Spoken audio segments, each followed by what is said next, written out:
ஆயத்தமாகி காத்திருக்கிறோம். கர்த்தருடைய ஆவியானவர் எங்களோடு இடைப்படும்படியாய் ஜெபிக்கிறோம். இயேசு கிறிஸ்துவின் நாமத்தில் பிதாவே, ஆமென். எசேக்கியேல் 5ஆம் அதிகாரத்தில் ஒரு வித்தியாசமான செயலை கர்த்தர் எசேக்கியேலை செய்ய சொல்லுகிறார். எசேக்கியேலை செய்ய சொன்னதை போல எசேக்கியேலுக்கு முன்னும் எசேக்கியேலுக்கு பின்னும் எந்த தீர்க்கதரிசிகளையும் எந்த ஊழியக்காரையும் கர்த்தர் செய்ய சொன்னதே கிடையாது. அவ்வளவு வித்தியாசமான காரியங்களை எசேக்கியேலை ஆண்டவர் செய்ய சொல்லுகிறார். எசேக்கியேலுக்கு காண்பித்த தரிசனங்கள் ரொம்ப வித்தியாசமான தரிசனங்கள். சாதாரண மக்களால், சாதாரணமாக வேதாகமத்தை படிக்கக்கூடிய மக்களால் புரிந்து கொள்ள முடியாத தரிசனங்கள். எசேக்கியேலுக்கு சொன்ன செய்தி, சீஷர்களுக்கு சொன்ன செய்தி என்ன? சீஷர்களிடத்தில் நீங்கள் ஒரு கிராமத்திற்குள் போங்கள், அந்த கிராமத்திற்கு சமாதான வாழ்த்துதல் சொல்லுங்கள். அந்த சமாதான வாழ்த்தலுக்கு அந்த கிராமம், அந்த வீடு பாத்திரமாக இருந்தால் சமாதானம் அந்த வீட்டிற்குள் போய் சேரும். இல்லாவிட்டால் அந்த சமாதானம் உங்களுக்கே வந்துடும்.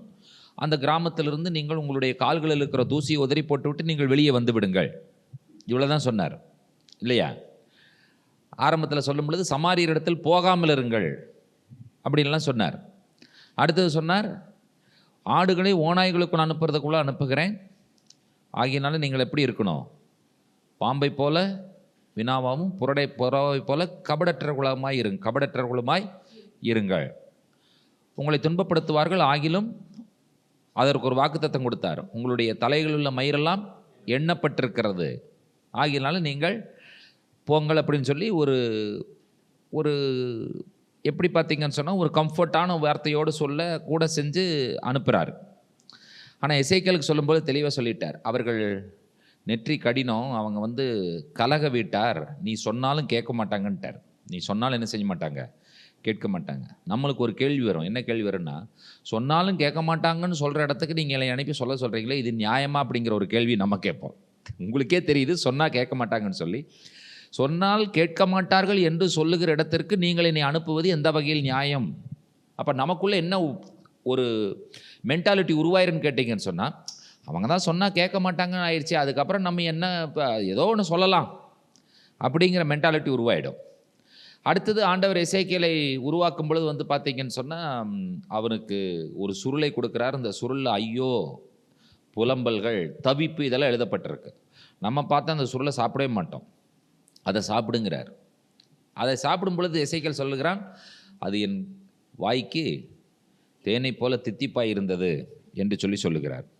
அடுத்தது எசேக்கியேலை ஆண்டவர் சொல்லும் பொழுது 4ஆம் அதிகாரத்தில் ஒரு செங்கலை எடுத்து அதை எருசலேமி வர அப்படிங்கிறார். இப்போ என்னென்னலாம் செய்ய அவரை வைக்கிறாருன்னு பாருங்கள் நீங்கள். நம்ம இதெல்லாம் செய்வோமா அப்படின்னு கேட்டால் ரொம்ப கஷ்டம் இல்லையா?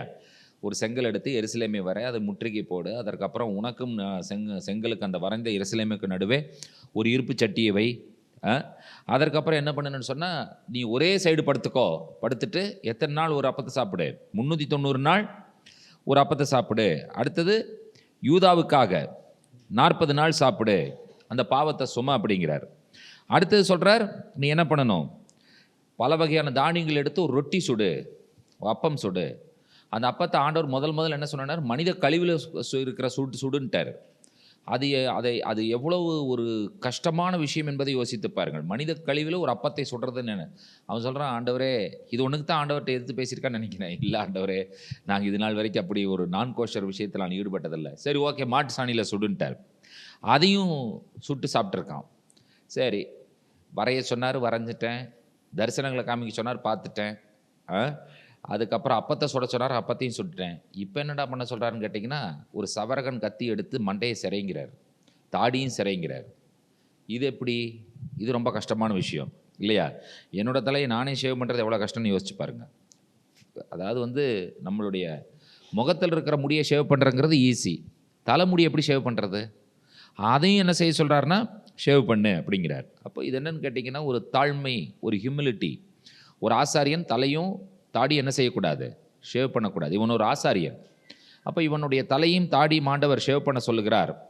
ஷேவ் பண்ணியாச்சு, ஓகே. ஷேவ் பண்ணதுக்கப்புறம் என்ன பண்ணுறதுன்னு கேட்டீங்கன்னு சொன்னால், அதை எடுத்து நிறுத்துப்பார், அது எடை போட்டுப்பார் அப்படிங்கிறார்.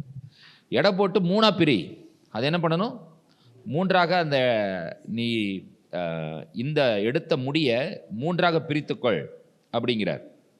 அப்போ 3 விதமான நியாய தீர்ப்பு 3 விதமான மக்களுக்கு. எருசலேமுக்குள்ள இருக்கிறவர்களுக்கு, அடுத்தது 3 விதமான நியாய தீர்ப்பு. எருசலேமுக்குள்ள இருக்கிறவர்களுக்கு, எருசலேமுக்கு வெளியே இருக்கிறவர்களுக்கு, சிதறடிக்கப்பட்டவர்களுக்கு. யூதன் எங்க இருந்தாலும் விடமாட்டேங்கிறார் ஆண்டவர், இல்லையா என்று சொல்லி, அப்போ அடுத்தது என்ன பண்ணுறான்னு சொன்னால், அதில் கொஞ்சம் மாத்திரம் எடுத்து உன்னுடைய சட்டப்பையில முடிஞ்சு வை அப்படிங்கிறார்.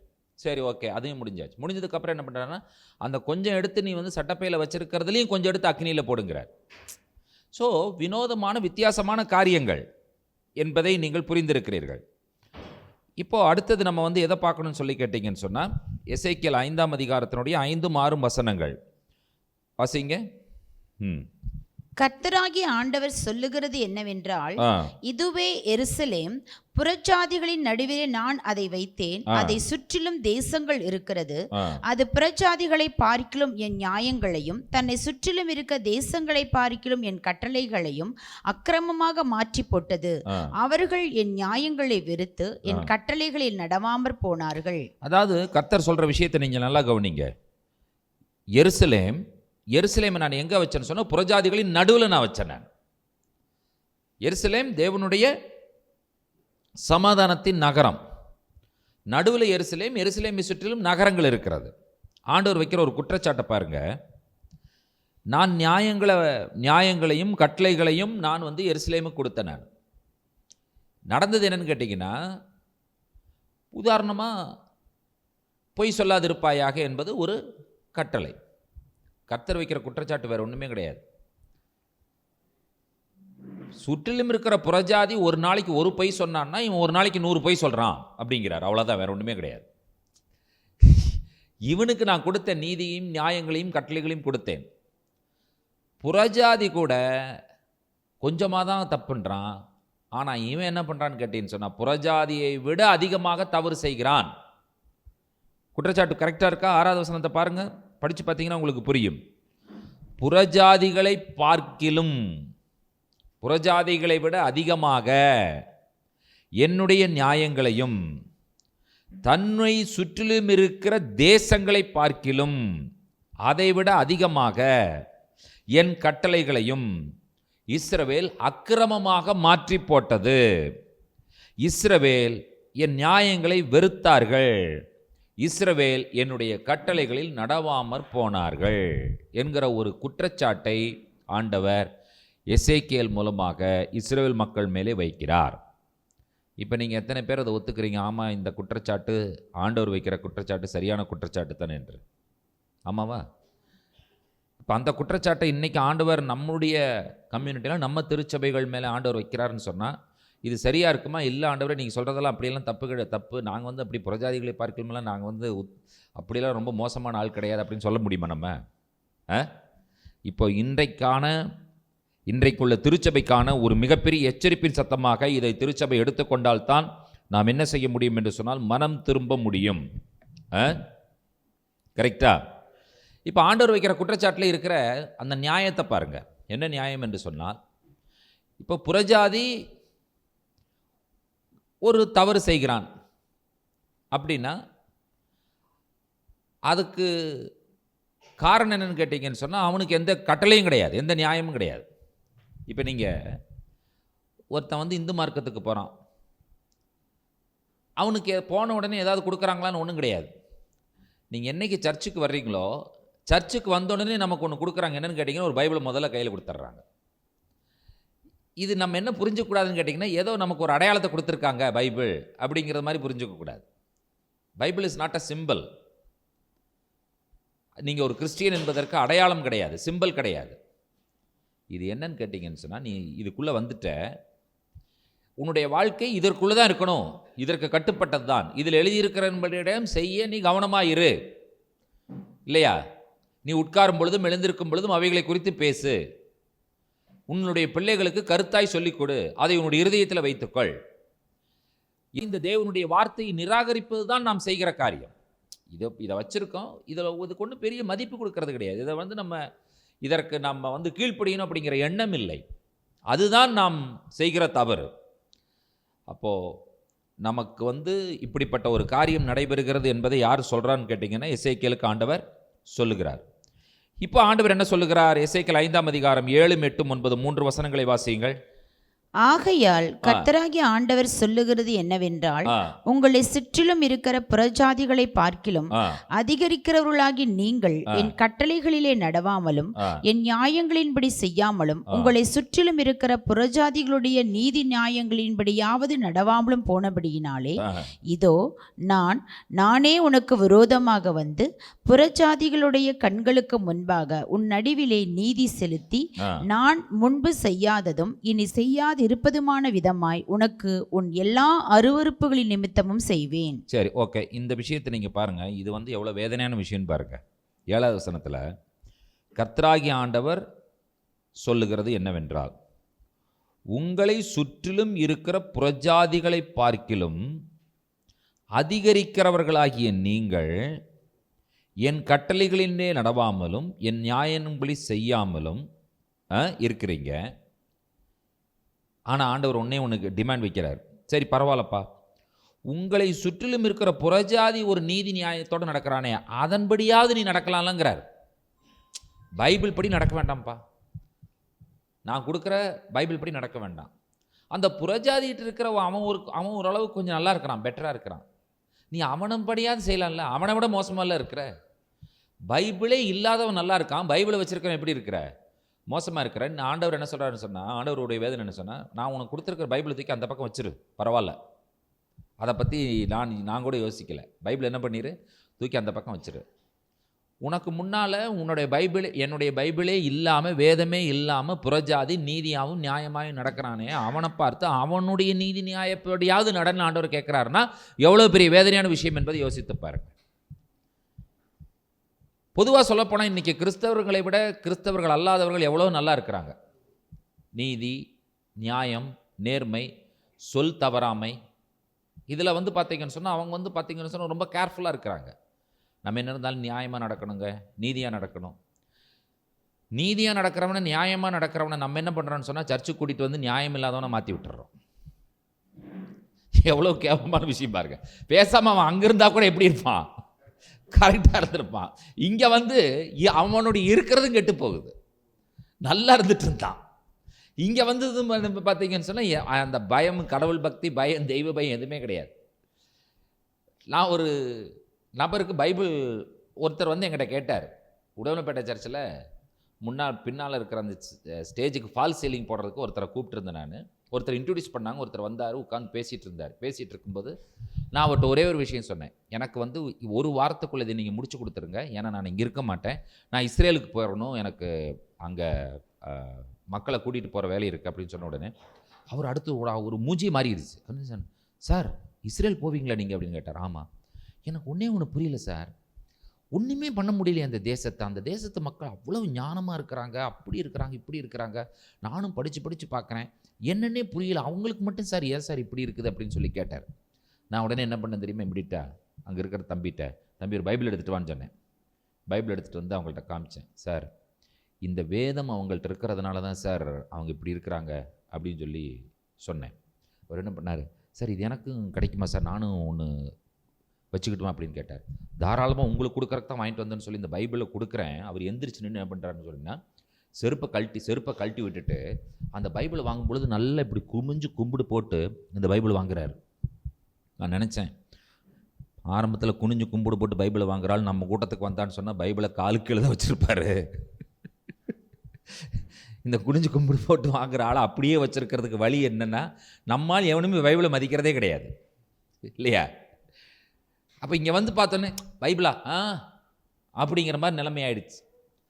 இதே நீங்கள் பார்த்தீங்கன்னு சொன்னால், ஒரு வீட்டில் போய் ஒரு புறஜாதி வீட்டில், கிறிஸ்தவர்கள் அல்லாத வீட்டில் ஒரு நாள் என்ன பண்ணேன்னு சொல்லி கேட்டீங்கன்னு சொன்னால், நான் சொன்னேன், அவங்க வீட்டில், உங்கள் வீட்டு டிவியில் நான் அந்த காலத்தில் அந்த டெக்கு பிளேயர் இருக்கும், கேசட்டு, அதை கனெக்ட் பண்ணால் படம் பார்க்கலாம். அந்த பட கேசட்லாம் போடுவாங்க. அந்த காலத்தில் பார்த்தீங்கன்னு சொன்னால் வாடகைக்கு விடுவாங்க. அதை சவுண்ட் சர்வீஸ் கடையில் அந்த சினிமா அந்த டிவி பிளேயர், விசிடி டெக்கு, அந்த கேசட், இவ்வளோ பெரிய கேசட் இருக்கும். அந்த கேசட்டை வாடகைக்கு எடுத்துகிட்டு வீட்டில் என்ன பண்ணுவாங்கன்னு சொன்னால், ஏதாவது ஒரு நாள் பொழுது போகலை, இன்றைக்கி ஒரு நாள்லாம் இன்றைக்கி கொஞ்சம் மகிழ்ச்சியாக இருக்கலாம், இன்றைக்கி கொஞ்சம் சந்தோஷமாக இருக்கிறான், ஒரு மாதமாக சண்டை போட்டிருக்கிறோம், இன்றைக்கி மகிழ்ச்சியாக இருக்கலாம்னு சொன்னால் என்ன பண்ணுவாங்க, போய் இந்த டெக் எடுத்துகிட்டு வந்து படம் போடலான்னு சொல்லிட்டு 3 படம் 4 படத்தை வந்து போடுவாங்க. அப்போ அந்த பீரியடில் நான் என்ன பண்ணேன்னு கேட்டிங்கன்னா, என்கிட்ட வந்து ஒரு டிவி இந்த பிளேயர் டெக் இருந்தது. எதற்காகனா சுவிசேஷம் காமிக்கிறது. நான் சொன்னேன், ஒரு வீட்டில் போய் நான் வந்து உங்களுக்கு வந்து ஒரு நாளைக்கு இந்த இயேசு படத்தை காமிக்கிறேன் நான் அப்படின்னு சொன்னேன். சரி வாங்க, மகிழ்ச்சியாக வந்தாங்க, வீட்டுக்காரெலாம் வந்தாங்க. நான் போய் டிவியில் கனெக்ட் பண்ணி இந்த ஜீசஸ் ஃபில்ம் போடுறேன் நான். நல்லா கவனிங்க, நல்லா எல்லோரும் உட்காந்து பார்த்துட்டே இருந்தாங்க. அதில் இந்த இயேசுநாதர் சிலுவை காட்சியை வர்றது அப்படின்னு சொல்லும்போது, சிலுவையை தூக்குறாரு அப்படிங்கும்போது அடிக்கும்போது என்ன பண்ணிட்டாங்கன்னு சொல்லி கேட்டிங்கன்னா, ஒரு கும்பிட்டே நிற்கிறாங்க, கும்பிட்டே உட்காந்துருக்காங்க. வீட்டுக்காரர் மட்டும் என்ன பண்ணுறான்னு சொல்லி கேட்டிங்கன்னா, எந்திரிச்சு துண்டு எடுத்து இடுப்பில் கட்டிக்கிட்டு அவர் பாட்டுக்கு எந்திரிச்சு கும்பிட்டு அவர் பாட்டுக்கு நிற்கிறாரு. மேலே உடம்புல சட்டை கிடையாது, பூநூல் இருக்குது.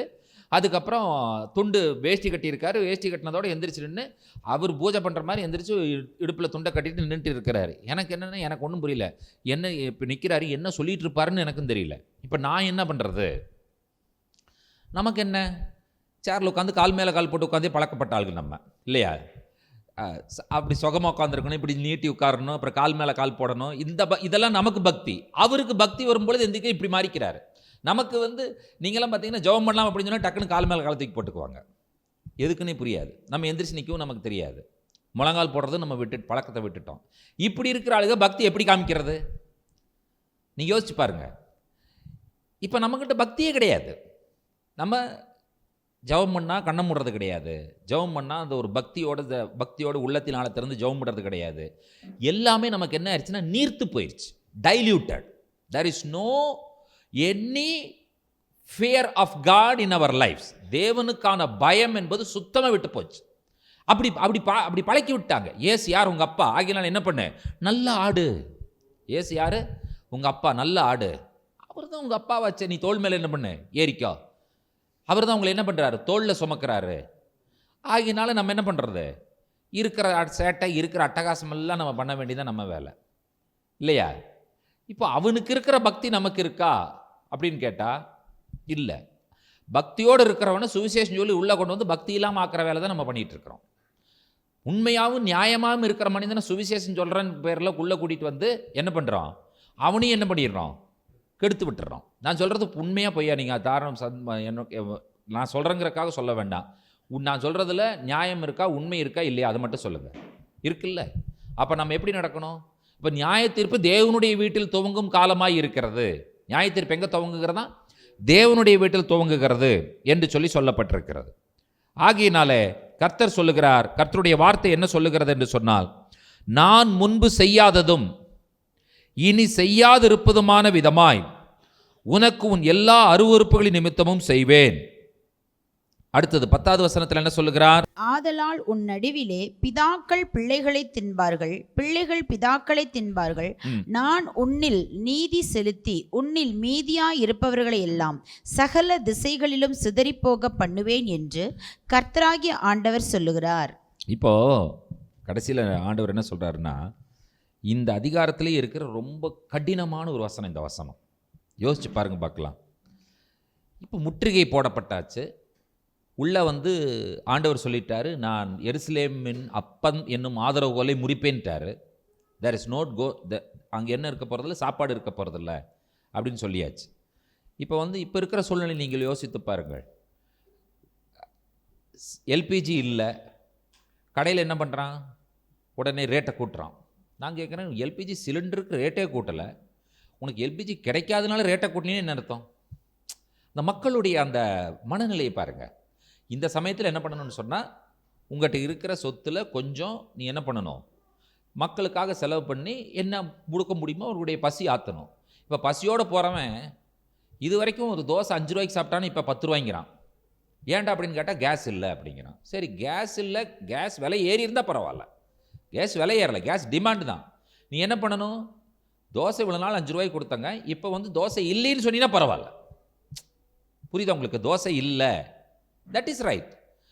கேஸ் இல்லை, அதனால் 5 ரூபாய் ஏற்றுறேன்னா இது எவ்வளோ கொடுமையான விஷயம்னு யோசித்து பார்க்கலாம். இப்போ முற்றுகைக்குள்ளே இருக்கிறார்கள். எருசலேமிலே அப்பம் என்னும் ஆதரவுகளை நான் முறிப்பேன் என்று சொல்லி ஆண்டவர் சொல்லிவிட்டார். இப்போ உனக்கு சாப்பாடு கிடைக்கல. அவன் ஆண்டவர் என்ன ஒரு விஷயத்தை சொல்கிறாருன்னு கேட்டிங்கன்னு சொன்னால், இதுதான் ரொம்ப கொடுமையான விஷயம். என்னன்னு கேட்டிங்கன்னு சொன்னால், பிதாக்கள் பிள்ளைகளை தின்பார்கள், பிள்ளைகள் பிதாக்களை தின்பார்கள். பெற்றோர் பிள்ளைகளை சமைச்சு சாப்பிடுவாங்களாம். பிள்ளைகள் பெற்றோரை சமைச்சு சாப்பிடுவாங்களாம். கேனிபாலிசம் எவ்வளோ கொடுமைன்னு யோசிச்சு பாருங்க பார்க்கலாம். அப்போ எப்படின்னு கேட்டீங்கன்னு சொன்னால், கொஞ்சம் திடகாத்திரமாக ஆரோக்கியமாக இருக்கிற பெற்றோர் சின்ன பிள்ளைங்க இருந்தாங்கன்னா அவங்கள சமைச்சு சாப்பிட்ருவாங்க. வயதான பெற்றோர் இருந்துச்சுன்னு சொன்னால் அவங்களால ஒன்றும் செய்ய முடியாதுன்னு சொன்னால் இவன் பிள்ளைகள் என்ன பண்ணிடுவாங்கன்னா பெற்றோரை சமைச்சு சாப்பிட்றது. இப்படி நடக்கும். இது இது நடந்துச்சா நடக்கலன்னு நடந்துச்சு. ஆக்சுவலாக இது எங்கே சொல்லப்பட்டிருக்கிறதுனா உபாகமத்தில் சொல்லப்பட்டிருக்கிறது. உபாகம் 28ஆம் அதிகாரத்தில் இந்த விஷயம் சொல்லப்பட்டிருக்கிறது என்பதை நீங்கள் படிக்கிறீர்கள். தெரியுமா உங்களுக்கு உபாகமத்தில் சொல்லப்பட்டிருக்குங்கிற விஷயம்? உபாகம் 28ஆம் அதிகாரத்தை எடுத்து பாருங்கள். 53 உன் சத்துருக்கள் உன்னை முற்றுகை போட்டு நெருக்கும் காலத்தில் உன் தேவனாகிய கர்த்தர் உனக்கு கொடுத்த கற்பக்கனியான உன் புத்திர புத்திரிகளின் மாம்சத்தை தின்பாய். உன் சத்துருக்கள் உன் வாசல்களில் எங்கும் உன்னை முற்றுகை போட்டு நெருக்கும் காலத்தில் உன்னிடத்தில் செருக்கும் சுக செல்வம் உள்ள மனிதன் சகலத்தையும் இழந்து தன் இல்லாமையினாலே தான் தின்னும் தன் பிள்ளைகளின் மாம்சத்திலே தன் சகோதரனுக்காகிலும் தன் மார்பில் இருக்கிற மனைவிக்காகிலும் தனக்கு மீந்திருக்கிற தன் மக்களில் ஒருவனுக்காகிலும் கொஞ்சமேனும் கொடாதபடி அவர்கள் மேல் வன்கண்ணாய் இருப்பான். இது உபாகமத்தில் ஆண்டவர் சொன்ன விஷயம். பல நூறு ஆண்டுகளுக்கு பின்பு இந்த எருசலேம் முற்றுகை போடப்படும் பொழுது நடந்த சம்பவம் இது. ஆக்சுவலாக நடந்திருக்கு. உண்மையாகவே இதை செஞ்சுருக்காங்க. ஆக்சுவலாக நீங்கள் கொஞ்சம் யோசிச்சு பாருங்கள். ஒரு நாள் காலையில் எந்திரிக்கிறாரு அந்த ஆள். எந்திரிச்ச உடனே எல்லாம் என்ன இருக்குதுன்னு பார்க்குறாரு. ஒன்றுமே இல்லை. கடைசியில் அவன் பெத்த பிள்ளை இருக்குது. பிடிச்சி என்ன பண்ணிட்டான்னா கொன்று அதை வெட்டி அதை சமைச்சு அதை சாப்பிட்றான். நினச்சி பார்க்க முடியுதா உங்களால்? அதில் இன்னொரு விஷயம் என்னென்னு கேட்டிங்கன்னா, அவன் என்ன பண்ணிடுறான்னா அவன் குழந்தையை எடுத்து வெட்டி அவன் உள்ள அடுப்பில் வச்சு சமைச்சு அடுத்தது சாப்பிடும்போது அவங்க மனைவி அவங்க சொந்தக்காரன் கேட்கும்போது கொடுக்க மாட்டேங்கிறான். உனக்கு கொடுத்துட்டு அடுத்த வேலைக்கு நான் என்ன பண்ணுறது அப்படின்னு சொல்லி அவன் மட்டுமே சாப்பிட்றான். இது ஆண்டவர் சொன்ன பிரமாணத்தில் சொல்லப்பட்ட விஷயம். எப்பொழுது நடந்தது என்று சொல்லி கேட்டீர்கள் என்று சொன்னால், இதை ஆண்டவர் சொல்லுகிறார். என்ன சொல்கிறாருன்னு கேட்டிங்கன்னு சொன்னால், இப்போ உபாகமத்தில் 28ஆம் அதிகாரம் நம்ம படிக்கிறோம். எந்த வசனத்தை வரைக்கும் படிப்போம்? 14வது வசனத்தோடு நிறுத்திக்குவோம். உபாகம் 28ஆம் அதிகாரத்துக்கு நம்மளையை பொறுத்த வரைக்கும் எல்லா கிறிஸ்தவர்களை பொறுத்தவரைக்கும் 14 வசனம் மட்டும்தான் இருக்குது. அதில் அதுக்கு மேலே என்ன இல்லை. அதுக்கு மேலே பைபிள் உபாகமத்தில் 28ஆம் அதிகாரத்தில் இல்லவே இல்லை. என்னைக்காவது யாராவது படிச்சிருக்காங்களா? சொல்லுங்க நீங்கள். ஒன்றும் சொல்லவே மாட்டேங்கிறீங்களே. 28ஆம் அதிகாரத்தினுடைய 14வது வசனத்துக்கு மேலே படிச்சிருக்கீங்க. ஆனால் என்ன இருக்குன்னு தெரியுமா? அதில் 14வது வசனம் வரைக்கும் எவ்வளோ மனப்பாடமாக தெரியும்? 14 வசனம் மனப்பாடமாக தெரிகிற அளவுக்கு அதுக்கு அடுத்ததுலேருந்து தெரியுமா? இருக்காது, தெரியாது. படிச்சிருப்பாங்க. எந்த கதைக்காக படிச்சிருப்பாங்கன்னு சொன்னால், பைபிள் ஒரு முறை படித்து முடிக்கணுங்கிற காரணத்தினால என்ன பண்ணுவாங்கன்னு சொன்னால் அதை படிப்பாங்க. படிக்கும் பொழுது என்ன பண்ணுவாங்கன்னு சொன்னால் அவங்களுக்கு இதெல்லாம் காதுக்குள்ளேயே போகாத மாதிரி பார்த்துக்குவாங்க கொஞ்சம். ஏன்னா அது வரைக்கும் நல்லா படிப்பாங்க. இருதயத்தை கொடுத்து ஊன்றி சந்தோஷமாக சத்தமாக படிப்பாங்க. ஆனால் அதுக்கப்புறம் படிக்கும் பொழுது பார்த்தீங்கன்னு சொன்னால் கவனத்தை எங்கேயோ வச்சுட்டு படிக்கணுங்கிற சேக்காக படிப்பாங்க. ஆமாம், ஆசீர்வாதம் 14 வசனம் தான். மொத்தம் எத்தனை வசனம் இருக்குது? 68 வசனம் இருக்கு. 68ல் 14 வசனம் எவ்வளோ?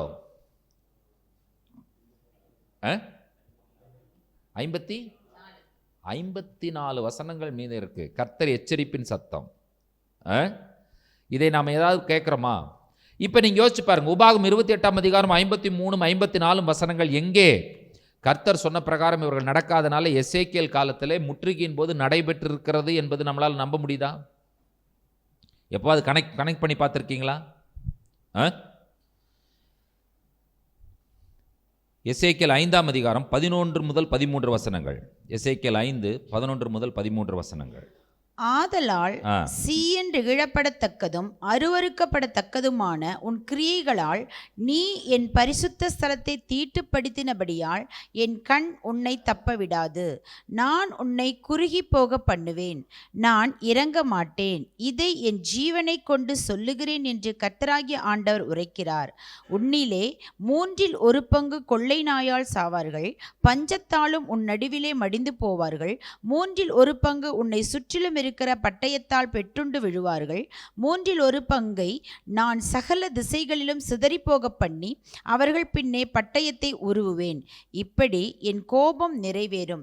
இப்படி நான் என் உக்கிரத்தை அவர்கள் மேல் தங்க பண்ணுகிறதினால் என்னை ஆற்றிக்கொள்வேன்.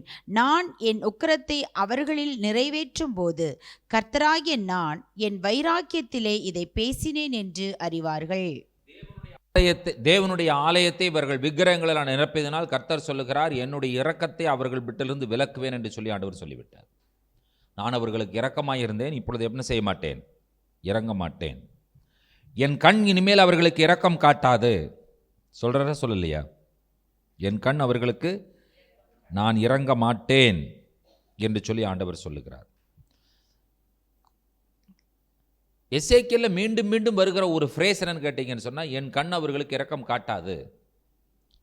ஒரு மனிதன் மேலே நமக்கு இரக்கம் வரணும்னு சொன்னால் அவனை பார்த்தா தான் இரக்கம் வரும். கேள்விப்படுறது ஒன்று, பார்ப்பது ஒன்று. எப்பொழுது நமக்கு இரக்கம் ஜாஸ்தி வரும்? ஒரு மனிதனுடைய நிலைமையை கேட்கும் பொழுது இரக்கம் ஜாஸ்தி வருமா? ஒரு மனிதனுடைய நிலைமையை பார்க்கும் பொழுது இரக்கம் ஜாஸ்தி வருமா? பார்க்கும் பொழுது தான் இரக்கம் வரும். அதனால தான் சிலர் என்ன பண்ணுறாங்கன்னு சொல்லி கேட்டீங்கன்னு சொன்னால், ஏதாவது இந்த ஓல்டேஜ் ஹோம் எல்லாம் இருந்துச்சுன்னு சொன்னால், நீங்கள் ஒரு தடவை விசிட் பண்ணிட்டு போங்கங்கிறாங்க. ஒரு தடவை பார்த்துட்டு போங்க சொல்லுவாங்க. நாங்கள் இத்தனை முதியோர்களை வச்சுருக்கிறோம், அவங்க வியாதிப்பட்டிருக்கிறாங்க, அவங்களால நடக்க முடியல, அவங்களுக்கு வீல் சேர் இருக்குது, அவங்களுக்கு ஹோம் நர்ஸ் போட்டிருக்கிறோம், அவங்களுக்கு டயப்பர்ஸ் கொடுக்குறோம், இதெல்லாம் சொல்லுவாங்க. சொல்லும்போது அதை கேட்கும் பொழுது நமக்கு ஒன்றும் பெருசாக தோணாது. ஆனால் ஒரு தடவையாவது போய் பார்க்கும் பொழுது நமக்கு என்ன செய்யணும்னு கேட்டிங்கன்னு சொன்னால், ஓ இவ்வளவு மோசமான நிலைமையில் இருக்கிறதா என்கிற எண்ணம் வரும்பொழுது தான் அதற்கு என்ன செய்வார்கள் என்று சொன்னால், ஏதாவது கொடுக்க முன் வருவார்கள்.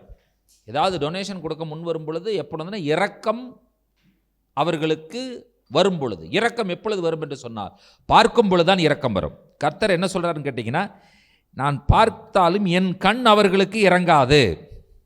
நான் என்ன செய்ய மாட்டேன்? நான் இறங்க மாட்டேன், என் கண் அவர்களுக்கு இறங்காது என்று சொல்லி ஆண்டவர் சொல்லுகிறார். அப்போ கர்த்தருடைய விஷயம் என்னன்னு கேட்டிங்கன்னா, தேவனுடைய நியாய தீர்ப்பினுடைய நோக்கம் என்ன என்ற கேள்விக்கு பதில் என்ன சொல்லி கேட்டீங்கன்னு சொன்னால், அவர்கள் தேவனுக்கேற்ற பரிசுத்தத்தையும் தேவனுக்கேற்ற ஒழுக்கத்தையும் அவர்கள் உணர வேண்டும் என்று சொல்லி ஆண்டவர் விரும்புகிறார்.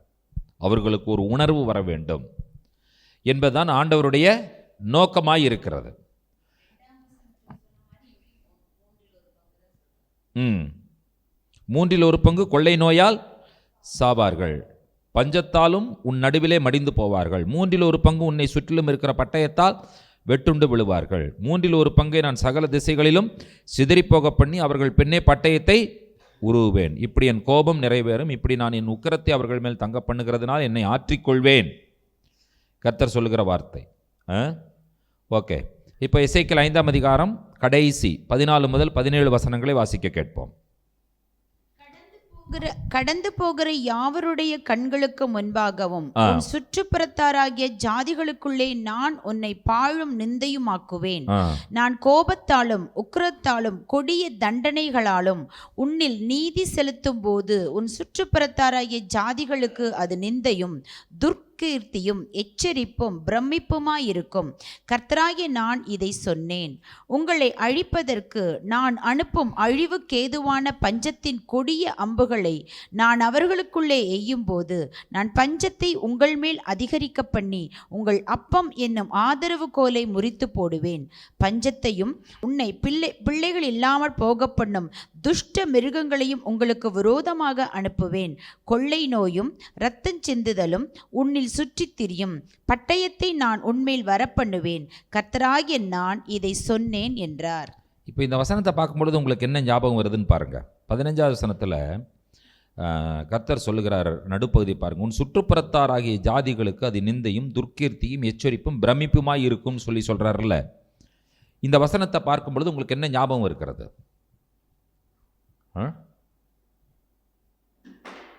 இஸ்ரவேல் மக்களை பார்த்து ஆண்டவர் ஒரு காலத்தில் சொன்னார், நான் உங்களை கீர்த்தியும் புகழ்ச்சியுமாய் இருக்குவேன்னு சொன்னார். ஆனால் கீர்த்தியும் புகழ்ச்சியும் ஆக்குவேன்னு சொன்ன ஆண்டவர் இப்போ என்ன சொல்கிறாருன்னு சொன்னால், நீ அடுத்தவர்களுக்கு துர்க்கீர்த்தியாக மாறுவேன்ட்டார். நீ அவங்களுக்கு அடுத்தவங்களுக்கு என்ன மாறுவ? துர்க்கீர்த்தியாக இருப்பாய் என்று சொல்லி ஆண்டவர் சொல்லுகிறதை நீங்கள் கவனிக்க வேண்டும். மற்ற தேசங்களுக்கு நிந்தையாகவும் ஒரு எச்சரிக்கையாகவும் ஒரு பாடமாகவும் மாறும். உன்னை கொண்டு நான் என்ன செய்வேன் என்று சொன்னால், மற்ற தேசங்களுக்கு ஒரு பாடத்தை நான் கற்பிப்பேன். I will teach you a lesson. அடுத்து உன்னை பார்த்து என்ன செய்யணும்னா மனம் திரும்பணும். உன்னை ஒரு எச்சரிக்கையாக நான் மாற்றுவேன். மற்ற தேசங்களுக்கு முன்பாக உனக்கு நிந்தனை தான் இருக்கும். அப்போ கர்த்தர் சொல்லுகிறார், எருசலேம் நகரத்தினுடைய அழிவு, உடன்படிக்கையின் மக்களாகிய நீ செய்த கலகம், இவைகள் எவ்வளவு மோசமாக இருந்திருந்தால் இவர்களுடைய கலகமும் இவர்களுடைய விக்கிரகாராதனையும் எவ்வளவு மோசமாக இருந்திருந்தால் கர்த்தர் மற்ற தேசங்களுக்கு முன்பாக உன்னை நிந்தனையாகவும் எச்சரிக்கையாகவும் பாடமாகவும் மாற்றுவேன் என்று சொல்லி ஆண்டவர் சொல்லியிருப்பார் என்பதை நீங்கள் கவனிக்க வேண்டும். இந்த வசனங்களை படிக்கும் பொழுது கர்த்தர் 4 வகையான நியாய தீர்ப்புகளை அனுப்புவதாக கர்த்தர் சொல்லுகிறார். ஒரு மனிதனுக்கு கொடுமையான விஷயம் என்னன்னு கேட்டீங்கன்னு சொன்னால் பசிதான். நிர்வாணத்தை கூட தாங்கிக் கொள்ளலாம், வஸ்திரம் இல்லாமல் இருந்து விடலாம், உணவு இல்லாமல் என்ன செய்ய முடியாது, இருக்கவே முடியாது. கர்த்தர் சொல்லுகிறார், பசி, காட்டு மிருகங்கள், தொற்று நோய், பட்டயம்.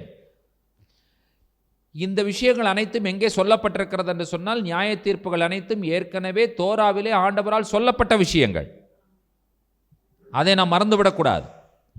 தோரா இல்லாமல் எசேக்கியேலுக்கு வார்த்தைகள் இல்லை. நியாயப்பிரமாணம் இல்லாமல் நாம் என்ன செய்ய முடியாது என்று சொன்னால் பிரசங்கமே பண்ண முடியாது. நாம் சொல்லுவதற்கு வார்த்தைகள் இருக்க வேண்டும் என்று சொன்னால் அது நியாய தீர்ப்பிலிருந்து, நியாயப்பிரமாணத்திலிருந்து மட்டும்தான் வருகிறது என்பதை நீங்கள் புரிந்து கொள்ள வேண்டும். கர்த்தர் என்னென்ன நியாய தீர்ப்பை அனுப்புவேன் என்று சொல்லுகிறார்?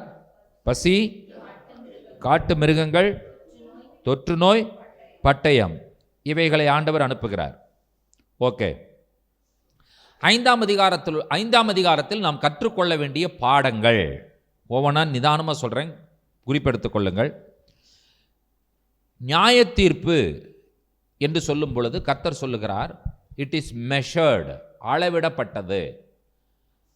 எப்படி நீங்கள் புரிஞ்சுக்குவீங்க நியாய தீர்ப்பு அளவிடப்பட்டது அப்படின்னு சொல்கிறேனே? அதனுடைய பொருள் என்னன்னு கேட்டிங்கன்னா, தவறுக்கு தகுந்த தண்டனை. திருடுனா ஒரு அதனுடைய தண்டனுடைய அளவு வேற, கொலை செய்தால் அதனுடைய தண்டனுடைய அளவு வேற. கரெக்ட் தானே? எல்லாருக்கும் ஒரே தண்டனை கொடுக்க முடியுமா? கொடுக்க முடியாது. அதுதான் இங்கே சொல்லப்பட்டிருக்கிறது. நீ எடுத்து முடியை முடி இஸ்ரவேல் மக்கள் அவர்களை என்ன செய்யன்னு சொன்னால், ஒரு தராசு எடுத்து நிறுத்துரு அந்த முடியை. இஸ்ரவேல் மக்கள் நிறுக்கப்படுகிறார்கள். அதனுடைய நிறுக்கப்படுவதனுடைய பொருள் என்னவென்று சொன்னால், ஒரு நியாய தீர்ப்பு என்ன அளவு உனக்கு கொடுக்கணும் அப்படிங்கிறதற்காக ஆண்டவர் நிறுக்க சொல்லுகிறார் என்பதை நீங்கள் புரிந்திருக்கிறீர்கள். முடியை எடுக்க சொல்லுகிறார், எடுத்த முடியை எடை போட சொல்லுகிறார். தெய்வீக நியாய தீர்ப்பு என்று சொல்லும் பொழுது God's divine judgment is always what? துல்லியமானது, சரியானது, திட்டமிடப்பட்டது. It is precise and it is planned. ஓகேவா? அப்போ நியாய தீர்ப்பு அளவிடப்பட்டது. எல்லாருக்கும் ஒரே மாதிரி நியாய தீர்ப்பு கிடையாது. நியாய தீர்ப்பு மனிதனுக்கு மனிதன் வேறுபடுகிறது என்பதை நீங்கள் புரிந்திருக்கிறீர்கள். அடுத்தது, சாத்தியம் பொறுப்பை அதிகரிக்கிறது. சாத்தியம் என்று சொல்லும் பொழுது நமக்கு கிடைத்த பாக்கியம். இப்போ எந்த அளவு கொடுக்கப்பட்டதோ அந்த அளவு கணக்கு கேட்கப்பட்டது. ஒருத்தண்ட 100 ரூபாய் கொடுத்துட்டு 1000 ரூபாய் கணக்கு கேட்க முடியுமா? 1000 ரூபாய் கொடுத்துட்டு 100 ரூபாய் கணக்கு கேட்க முடியுமா? 1000 ரூபாய் கொடுத்தாச்சு, இவன் கணக்கு வெறும் 100 ரூபாய்க்கு மட்டும் சொன்னானே எப்படி இருக்கும்? முடியாது. அவன் 1000 ரூபாய் வாங்கியிருந்தான்னா அவன் என்ன பண்ணணும்? 1000 ரூபாய் கணக்கு கொடுக்கணும். கர்த்தர் 1000 ரூபாய் ஒருத்தண்ட கொடுத்துட்டு நீங்கள் 100 ரூபாய் மட்டும் கணக்கு கொடுத்தீங்கன்னா ஆண்டவர் ஒத்துக்க மாட்டார். அதே போல் ஒருத்தண்ட 100 ரூபாயை கொடுத்துட்டு ஆண்டவர் 1000 ரூபாய் கணக்கு கேட்குற ஆண்டவரும் இல்லை. புரிஞ்சுதா உங்களுக்கு? ஆமாம், எந்த அளவு கொடுக்கப்பட்டதோ அந்த அளவிற்கு கேட்கப்படும். அதுதான் ரொம்ப முக்கியம். இப்போ நமக்கு இதில் ஒரு கால்குலேஷன் சொல்கிறேன். அந்த கால்குலேஷன் உங்களுக்கு புரியுதான்னு பாருங்கள். இதுதான் கிறிஸ்டியன் கால்குலேஷன். ஒரு மனிதனுக்கு 2 மனிதனை சூஸ் பண்ணுறாங்க. 2 பேர் முன்னால் வாங்கப்பாங்கிறாங்க. 2 பேருக்கும் 2 இன்ஃபர்மேஷன் சொல்கிறாங்க. என்ன சொல்கிறாங்கன்னு சொல்லி கேட்டிங்கன்னு சொன்னால், இங்கே 10 பொருள் இருக்குது, இன்னொன்று 100 பொருள் இருக்குது. 10 விலையேற பெற்ற பொருள், 100 விலையேற பெற்ற பொருள். இப்போ அனௌன்ஸ் பண்ணுறாங்க, 10 விலையேற பெற்ற பொருளை ஒரு வருஷம் நீ எந்த குறையும் இல்லாமல் பார்த்துக்கிட்டீங்கன்னா உனக்கு முடிவில் 10,000 ரூபா சம்பளம். அடுத்த இன்ஃபர்மேஷன், 100 விலையேற பெற்ற பொருளை ஒரு வருஷம் நீ பத்திரமா பாதுகாத்துட்டீங்கன்னா 10,000 ரூபாய் சம்பளம். 10 விலையேற பெற்ற பொருள், ஒரு வருஷம் வேலை, ஒரு வருஷம் பாதுகாக்கணும், சம்பளம் எவ்வளோ? 10,000. 100 விலையேற பெற்ற பொருள், ஒரு வருஷம் பாதுகாக்கணும், சம்பளம் எவ்வளோ? எதை தேர்ந்தெடுப்பீங்க? கரெக்டா? நீங்கள் என்ன செஞ்சாலும் உங்களுக்கு கிடைக்கக்கூடிய ரிவார்டு என்று சொல்லும் பொழுது சேமாக தான் கிடைக்க போகுது. நம்ம ஏன் அதிகத்தை வாங்கி வச்சுக்கிட்டு அதுக்கப்புறம் அதுக்கே மண்டை உடைச்சிட்டு கிடக்கணும்? கொஞ்சமாய் கொடுக்குற இடத்தில் கொஞ்சமாய் கேட்கப்படும், அதிகமாய் கொடுக்குற இடத்தில் அதிகமாய் கேட்கப்படும். ஆனால் ரிவார்டு எல்லாத்துக்கும் பரலோகம் தான். உனக்கு பரலோகத்தில் முன்னால் சீட் கொடுக்குறேன், உனக்கு பரலோகத்தில் பின்னால் சீட் கொடுக்குறேன்னு சொல்கிறாரு. சிலர் நினச்சிட்டு இருக்காங்க பரலோகத்தில் சீட் போட்டு வச்சுருப்பாங்க. அவங்கள்ட்ட ஒரு கேள்வி கேட்கணும், என்ன கம்பெனி சேர் வாங்கி போட்டிருக்காங்கன்னு கேட்கணும். அவங்க சொல்லுவாங்க அன்பிரேக்கபிள், உடையாத சேர் நாங்கள் வாங்கி போட்டிருக்கிறோம் பரலோகத்துக்கு. நீங்கள் நல்லா இருந்தீங்கன்னா ஏசுநாதரை முன்னால் உட்காந்து பார்க்கலாம், இல்லாட்டி கேலரி வியூ தான் உங்களுக்கு, கேலரியில் கொண்டு உட்கார வச்சுருவாங்க. இதெல்லாம் நம்ம மக்கள்கிட்ட சொல்லி ஏமாற்ற முடியாது. அப்படியெல்லாம் ஒன்றுமே கிடையவே கிடையாது. பரலோகம் என்று சொன்னால் அங்கே பாரபட்சம் இல்லாத இடம். அதுக்கு பேர் தான் பரலோகம். ஈகோ கிடையாது, உயர்வு தாழ்வு அது கிடையவே கிடையாது. எல்லாருக்கும் ஒரே கேட்டகரி. மனவாட்டினா மனவாட்டி தான். இதில் முன்னால் உட்கார மனவாட்டி, பின்னால் உட்கார மனவாட்டிலாம் எதுவும் கிடையாது. ஹெவன், அதுக்கு பேர் தான் ஹெவன். இங்கே வேணால் நீ முன்னால் உட்காரு பின்னால் உட்காருன்னு சொல்லும் பொழுது இங்கே நமக்கு மனசு கஷ்டமாக இருக்குது. நம்மளை முன்னால் உட்கார வைக்கலையே, நம்மளை நடுவில் உட்கார வைக்கலையே, நம்மளை இந்த சீட் கொடுக்கலையே, அந்த சீட் கொடுக்கலையே, இதெல்லாம் இங்கே இருக்கலாம். பரலோகத்துக்கும் இதே பிரச்சனை போச்சுன்னா அந்த பரலோகம் நமக்கு தேவையா? அதுக்கு பேர் பரலோகம் கிடையாது, இல்லையா? பரலோகம் என்று சொன்னால் அழுகை இல்லை, துக்கம் இல்லை, கண்ணீர் இல்லை, கவலை இல்லை, வேதனை இல்லை, ஈகோ இல்லை, பிரெஸ்டீஜ் இல்லை, உயர்வு இல்லை, தாழ்வு இல்லை, ஆண் இல்லை, பெண் இல்லை, எதுவுமே கிடையாது. ஒரே ஒரு டைட்டிலோடு தான் எல்லாருமே உள்ளே போகிறோம். நீங்கள் யாராய் இருந்தாலும், எந்த நாட்டவராய் இருந்தாலும், எந்த இனத்தவராய் இருந்தாலும், எந்த தேசத்தவராய் இருந்தாலும், எந்த சமுதாயத்தை சேர்ந்தவராய் இருந்தாலும், எந்த மொழி பேசுகிறவராய் இருந்தாலும், எல்லாருக்கும் கிடைக்கிற ஒரே டைட்டில் என்ன கேட்டீங்கன்னா மணவாட்டி. ஆமென். ஸோ என்ன நடக்கிறது என்று சொல்லி கேட்டீங்கன்னு சொன்னால், ப்ரிவிலேஜ் இன்க்ரீசஸ் ரெஸ்பான்சிபிலிட்டி. உனக்கு ஒரு ப்ரிவிலேஜ் கொடுக்குறாங்க. ப்ரிவிலேஜ்னா நமக்கு கிடைச்ச ஒரு பாக்கியம்னு சொல்கிறது கிடைக்கிறது. அப்போ அந்த பாக்கியம் அங்கே ப்ரிவிலேஜ் வந்துருச்சுன்னு சொன்னால் அதுக்கு ரெஸ்பான்சிபிலிட்டி. எருசலேமுக்கு கிடைச்ச பாக்கியம் என்னன்னு சொன்னால், மற்ற தேசங்களுக்கெல்லாம் நடுவில் இருக்கக்கூடிய பாக்கியம் உனக்கு கிடைச்சிச்சு. You are in the centre. ஆனால் நீ என்ன பண்ணின? அவன் செய்கிறது கூட நீ செய்யலை. அதுதான் ஆண்டவர் கேட்குறார். அவன் செய்வதையாவது நீ என்ன பண்ணியிருக்கணும்? செய்திருக்க வேண்டும் என்று சொல்லி ஆண்டவர் சொல்லுகிறார். இவனுக்கு அதிகமாய் கொடுக்கப்பட்டது, அதிகமாக வெளிப்பாடு கிடைச்சிருக்கு. தீர்க்கதரிசிகள் இருந்தார்கள், வாரந்தோறும் தோரா சொல்லிக் கொடுக்கறதுக்கு உபதேசியார்கள் இருந்தார்கள், ரபிமார்கள் இருந்தார்கள், இத்தனை பேர் இருந்தாங்க. அவனுக்கு யார் இருக்கா சொல்லுங்க பார்க்கலாம்? அவனுக்கு கோயிலுக்கு போகிற ஏதாவது பிரசாதம் கொடுத்தானா வாங்கி சாப்பிட்டு, இல்லையா? ஏதாவது ஒன்று தண்ணி மாதிரி கையில் ஊற்றுறாங்க, தீர்த்தம்னு சொல்லி குடிச்சிட்டு தலையிலையும் தடவிட்டு அவன் பாட்டுக்கு பேசாமல் போயிடுறான். எந்த கோயிலில் கூப்பிட்டு உட்கார வச்சு 2 மணி நேரம் கூப்பிட்டு உட்கார வச்சு பாடி அவனுக்கு உபதேசங்களை சொல்லி கேட்டு இப்படி நட அப்படின்னு சொல்கிறதுக்கு யாராவது ஆள் இருக்காங்களா? ஒன்றுமே கிடையாது. ஓஞ்சு போன போக்கு ஒரே போக்கா. ஆனால் நமக்கு பார்த்தீங்கன்னு சொன்னால் எழுப்புதல் கூட்டம், அப்புறம் உபவாச கூட்டம், அடுத்தது 2 தானே நமக்கு. என்னது? Online prayer. அடியே அப்போ அது ஒன்று இருக்குது. எல்லாரும் தூங்கும்போது நம்ம சத்தம் போட்டுருப்போம். ஆன்லைன் ப்ரேயர் இருக்குது. அப்புறம் வேற என்ன கூட்டம் இருக்குது நமக்கு? பெண்களுக்கு தனியாக இருக்குது, ஆண்களுக்கு தனியாக இருக்குது, வாலிபர்களுக்கு தனியாக இருக்கிறது, சிறு பிள்ளைகளுக்கு தனியாக இருக்கிறது கூட்டங்கள்.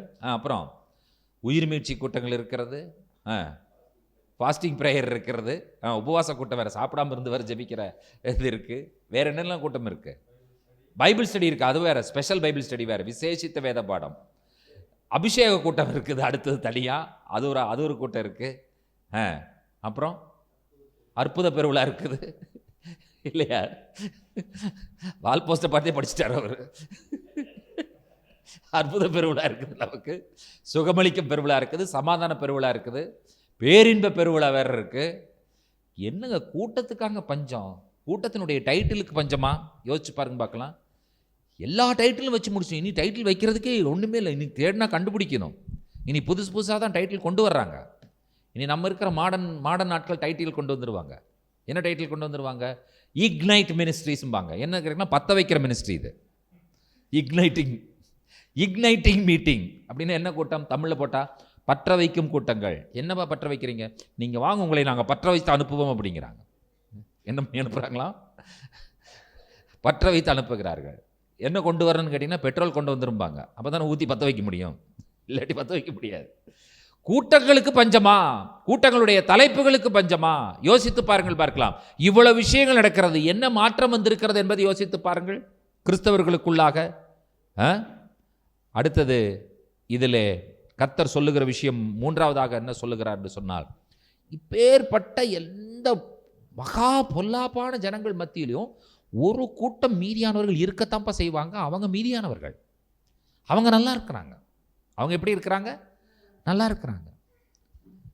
எல்லாரும் நல்லா இருக்கிறது இல்லை, மீதியானவர்கள் என்பவர்கள் இருக்கிறார்கள் என்கிற விஷயத்தை ஆண்டவர் என்ன செய்கிறார்?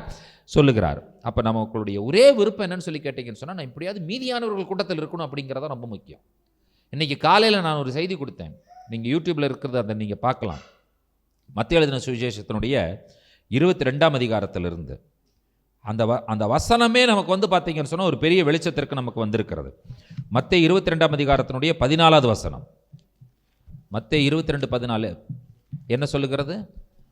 அந்தப்படியே அழைக்கப்பட்டவர்கள் அநேகர், தெரிந்து கொள்ளப்பட்டவர்களோ சிலர் என்றார். ஆனா இந்த வசனத்துக்கு உண்டான சரியான வார்த்தை என்னன்னு கேட்டீங்கன்னா, அழைக்கப்பட்டவர்கள் அநேகர், தெரிந்து கொண்டவர்கள் சிலர். தெரிந்து கொள்ளப்பட்டவர்கள் சிலர் கிடையாது. இந்த வசனம் நமக்கு பொதுவாக இந்த வசனத்தை படிக்கிறவங்களுக்கு என்ன புரியுன்னு கேட்டிங்கன்னா, 100 பேருக்கு அழைப்பு கொடுத்துருக்காங்க. ஆனால் ஆண்டவர் வந்து அந்த வீட்டு வாசலில் நின்றுட்டு 10 பேர் தான் அனுமதி அப்படின்னு சொல்லி 10 பேர் தான் உள்ளவர 90 பேர் ரிஜெக்ட் பண்ணிட்டாங்கன்னு தான் வசனம் சொல்லுது. கரெக்டாக நீங்கள் யோசிச்சு பாருங்கள். உங்களுக்கெல்லாம் கல்யாண பத்திரிக்கை கொடுத்துருக்காங்க. ஆனால் அவங்க என்ன சொல்கிறாங்கன்னு சொன்னால், கல்யாண பத்திரிக்கை கொடுத்தவங்க எல்லாத்தையும் நாங்கள் கூப்பிட மாட்டோம், அதில் யாராவது செலக்ட் பண்ணி அவங்கள மட்டும்தான் கல்யாணத்துக்கு கூப்பிடுவோம்னா அந்த பத்திரிக்கை எதுக்கு? நல்லா இருக்காது. அந்த வசனம் அப்படி தான் சொல்லுது கரெக்டாக. அழைக்கப்பட்டவர்கள் அநேகர், ஆனால் அதிலிருந்து அந்த அழைப்பு பத்திரிக்கை கொடுத்தவங்களில் யாரெல்லாம் வரணும்னு நாங்கள் சூஸ் பண்ணுறோமோ அவங்க மட்டும் தான் வரணும், மற்றவங்க பத்திரிக்கையை வாங்கினாலும் வீட்டில் தான் இருந்துக்கணும், வரக்கூடாது. ஆனால் அந்த வசனம் அப்படி சொல்லலை. அழைக்கப்பட்டவர்கள் அநேகர், அந்த அழைப்பை ஏற்றுக்கொண்டு முடிவு பண்ணினவர்கள் சிலர். ஒரு சிலர் தான் முடிவு பண்ணியிருக்காங்க, எல்லாரும் என்ன பண்ணலை? முடிவு பண்ணலை. எதுக்கு? இயேசுநாதரை ஏற்றுக்கொள்ளலாம், உண்மையாக வாழலாம் என்று சொல்லுகிறவர்கள் எப்பொழுதுமே அப்படிப்பட்டவங்க தான், கொஞ்சம் பேர் தான், சிலர் தான். அழைக்கப்பட்டவர்கள் அநேகர், முடிவு செய்தவர்கள் சிலர், ஏற்றுக்கொண்டவர்கள் சிலர், தீர்மானம் எடுத்தவர்கள் சிலர். அப்போ அந்த சிலர் என்கிற கூட்டத்தில் நம்ம இருக்கிறோமா அப்படிங்கிற யோசிச்சு பார்க்கணும். அழைக்கப்பட்டவர்கள் கூட்டத்தில் நம்ம இருக்கணுமா? அழைப்பை தெரிந்து கொண்டவர்களுடைய கூட்டத்தில் நாம் இருக்கணுமான்னு கேட்டால் என்ன பதில் சொல்லுவீங்க? அழைப்பை சூஸ் பண்ணவங்க கூட்டத்தில் தான் நம்ம இருக்கணும். நீங்கள் பத்திரிக்கை எல்லாருக்கும் கொடுத்துருக்காங்க, ஒருத்தர் கேட்குறீங்க நீங்கள் போகிறீங்களான்னு கேட்டால் அவர் போகலிங்கிறார், இன்னொருத்தர் கேட்குறீங்க அவர் போகலிங்கிறார்.